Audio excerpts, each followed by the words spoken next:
Sithulela umbiko lapho sithi khona umnyango wokuthuthukiswa komphakathi noma izenhlalakahle esifundazweni saseGauteng phecelezi Social Development namuhla wethula iziko lapho ke kuzokwazi ukuthi kupakishwe bese kusatshalaliswa ukudla emphakathini.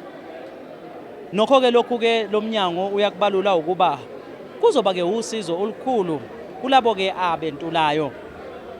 Isifundazwe saseGauteng sonkana sesizokwazi ukuthi sisizakale kusuka ke kuwo lomnyango ngaphandle kokuba ke kube nabantu abaphakathi nendawo okuyibona abasiza lomnyango ukuthi usabalalise.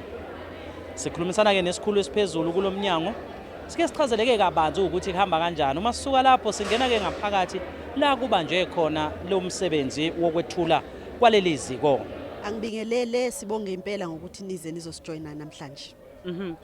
Mhlambe ngokuzethula ukuze nomuntu osekhaya aqinisekise ukuthi ke umuntu esikhuluma naye oqondile usesungubani umsebenzi ke awuphathisiwe kule department uhamba kanjani. Igama nguPhumla Sekhonyane and umsebenzi engiubanjisiwe ukuba uhead of department for social development eGauteng. Hayi sisho kahle siyabonga kakhulu. Ake sithi ke namhlanje sicela usichazele kabanzi umuntu osekhaya ukuze akwazi ukuqonda kabanzi what exactly are you doing here today? Namhlanje siqopha umlando ngoba sethula uhlelo lokuhambisa ama food parcels olethulwa uhulumeni esingalwenzi mhlambe ngomunye umuntu noma ngeprivate sector. So we are taking away this responsibility ukuthi iyenzwe yithina siuhulumeni sidalele abantu amathuba omsebenzi. Mhlawumbe uzothola umunye umuntu icapacity enizokwazi ukuthi nibe nayo njengoba namhlanje niyethula ngokusemthethweni siyabona nawo avela ama food parcels siyabona amafutha sibona ama grocery izohamba ibanga elingakanani ukusuka namhlanje mhlambe ake sithi 10 20 ngokwama families enizokwazi ukwa reacha. Si reach ama family amaningi ngabe ngale program yethu. Mhlambe ake ngiqale ngibuye nje emuva ukuthi inkinga yendlala eGauteng iphezulu kakhulu. Statistics South Africa uthi almost 23% of ama families ethu la eGauteng are living below the poverty line. Okuwukuthi ke kungcono kune statistic sesikhathi seCovid but asika improve asika recovery from pre-Covid times besi at least izinga belingcono. Manje ke into esiyenzayo sinamahlelo nje amaningi not nje uhlelo olulodwa lokuqeda indlala iyo yona le ama food parcels kube khona izinto ekuthiwa abo community nutrition development centers. Kube khona izinto ezibizwa ama luncheon clubs for abogogo. Ziningi nje indlela esiletha ukudla ebantwini ngazo and akusiyithi sodwa siyi social development abethu ukudla. uGDAT for example wenza ama community gardens. uDepartment of Education unikeza izingane school nutrition. So konke lokhu makuhlangene i-intervention ka-government ukuqeda indlala. La esikhona ke namhlanje ngithi siqopha umlando ngoba le program asikaze sazenzela ngokwethu. We always relied on other people ukuthi basenzele. Kodwa undunankulu wesifundazwe ukubapanyaza uthekthina singabo head of departments nama MECs ake sisuke la ekurelayeni kuma tender nama private providers ukwenza umsebenzi ekufanele ukuthi kube uhulumeni owenzayo. Yingakho ke sitheke as establish le state run, we call it a state run food distribution center. It's no longer being run by abantu abangaphandle. Ngibuyeke kumbuzo wakho ukuthi icapacity sinayo yini. So sesiphilothile ngoDisemba ukuthi lento lena uma sizama ucreate amathuba omsebenzi abantu basebenze singakwazi ukuyenza lento. In December alone we distributed over 10,000 food parcels in Tshwane. In Johannesburg we distributed over 25,000 food parcels. Wow. Ekuruleni 13 ngabo bona labantu these young people that you see here today. So if we expand and create more employment opportunity including through expanded public works program EPWP nangempela angeke kusihlule. Tell me about the job opportunities that you have created. I've seen like youth is here and you are making sure ukuthi nisebenzisa bona ukwazi ukuhambisa umsebenzi wenu. So she created amathuba about 70 in December alone. And the 70 was in addition to what ama NPOs were doing.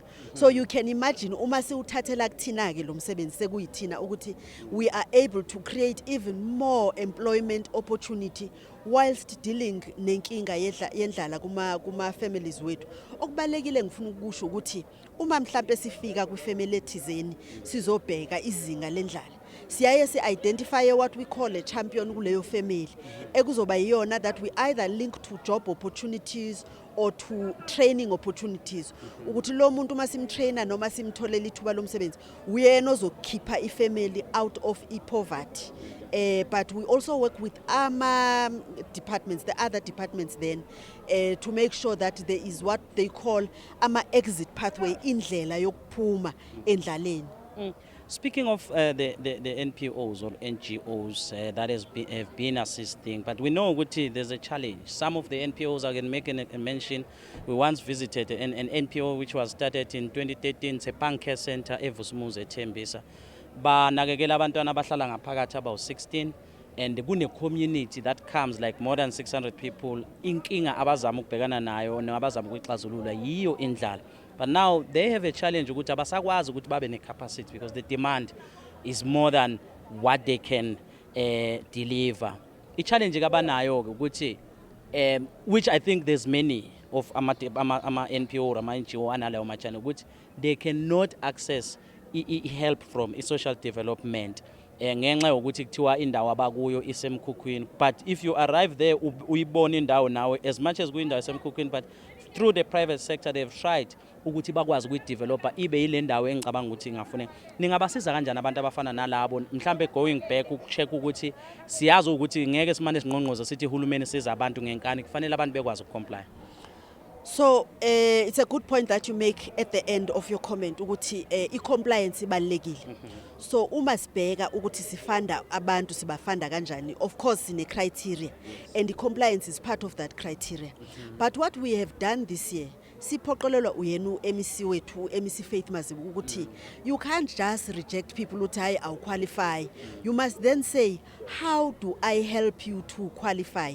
How do I develop and capacitate you? How do we open up this NPO space so that you can have more entrants, you can have more people who can, because lento lena economy mfanele, it's there's big monies that we are spending here, and so we need to open it up to new entrants to come. But what is important is that we empower, we capacitate, we develop those people so that they comply with our requirements. Siyabonga, we hopeful ukuthi ke singabe sakubambezela kakhulu ngiyacabanga nohlelo liyaqala. Where to from here? Umuntu osekhaya uzothi mina ngilambe kumanje ngikuthola nini lokudla, because it's a very simple question. Uthi etsanibe siyanibona niyakhuluma nabaphathi lapho nithi kunama food parcel siwathola kanjani? So esikhathini esiningi siyaye sithole what they call ama referral. So uthola ukuthi ukhansela wendawo uyahamba uyakukhansela ukuthi nangempela wami umndeni uyasokola kho abantu abasebenzayo siyahlupheka masingalekelelwa uhulumeni. So you can go to your local councillor to request that bakuxhumanise ne Department of Social Development. Kungenjalo you go uyofuna umnyango, sinama offices kuwo wonke ama region, uhambe wena uyofuna umnyango we social development usho ukuthi mina ku family yami sidinga usizo lwama food parcels. Even lama grant afika ku more than 20,000. Inkinga is financial management. So sekumele manje sincedisane futhi nange financial management. Nakufika nje high profile people, whether kuzu president or deputy president or minister behamba in certain areas, bathathwa abamukiswa to this household. Singene sonke sigijima sithi hayi nangempela kubi kule ndlu leyo. How now to tuyabala? Imali khona is management of that grant, so that then iyakwazi uku-afforda abantu.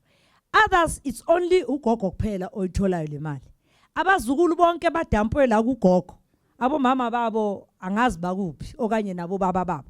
Njalo singalokho sibakala nabo mama. Nabo baba banengxenye nabaneqhaza abadlalayo kuwo lo. Uthola manje le 2,400 kagogo ithenga ugroza ubhadala umchina abhadale ne society apha seyiphelile. Hawu lapha yana nasekudlula amaviki amabili sekuphelile nokudla la endlini. ngenxa yokuthi abantu abahlala endlini they are more than. So it's such household lasingenelelayo where we look even for a young person who might have passed matric or usafundela matric and be linked to what we call our social relief in distress. See, department also, we focus on child-headed households. There are many families, children live alone. Parents either have passed away and others are orphans khona lapho. So as a department, we also siyangenelela in ensuring others, kule policy yethu yebanapili, sibalandela esikolweni, trace them from the school, then sibalandele emakhaya, siyobona khona ukuthi kulalwa kudliwe noma kulalwa kungadliwanga lapho ekhaya. Gauteng is challenged in this way. This is at least our view from national. Gauteng is a destination for all the 9 provinces of this country. A lot of people, when they think of livelihood opportunities to find imsebenzi, bacabanga ngeGoli. Nami sengihlale 21 years la sengathi ngiwakhona la kanti ekhaya kule KwaZulu Natal, yabona.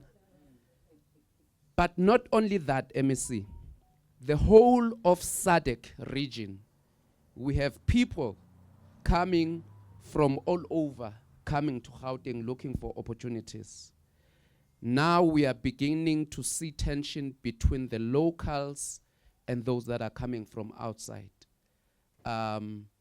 Because there is limited resources and the pressure is mounting.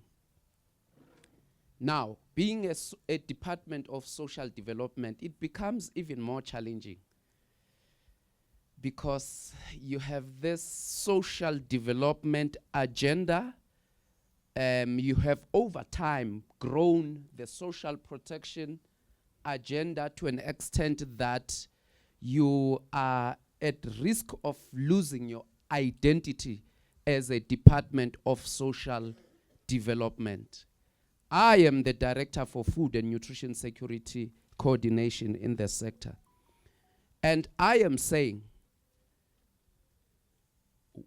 we risk losing our identity of being a developmental state if we perpetually grow our social protection flow or provisions.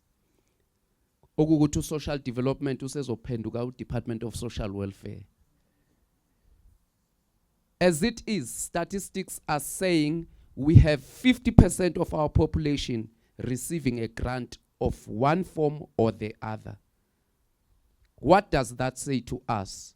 We have growing numbers of unemployed people, numbers of people that are hungry and in need, definitely in need of state support. We have to do something. So I'm challenging my colleagues, the technocrats, let's embark on that journey. I do believe we need to bring about a transformation in our current food system.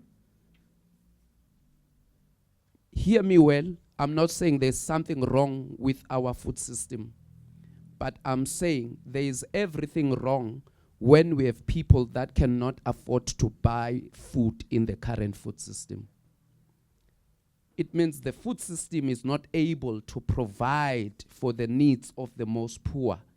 And hence, I believe we are here today as part of the strides to ensure that we take care of the most poor and the vulnerable. And to my colleagues in the province, as national, we are here to support you. We'll continue to walk the journey, and let's do the more thinking food systems transformation, and I invite you on that journey. Ezindabeni zethembisa online ngingumfanelo uphenye ibheshu wawatsanibe umbiko siuqophe bukhoma kwiziko elizokwazi ukuthi lisabalalise ukudla kwabentulayo endaweni ke yase Centurion kanti kangihambi ngedwa khona ubanele uBrazo wakwaSondlo.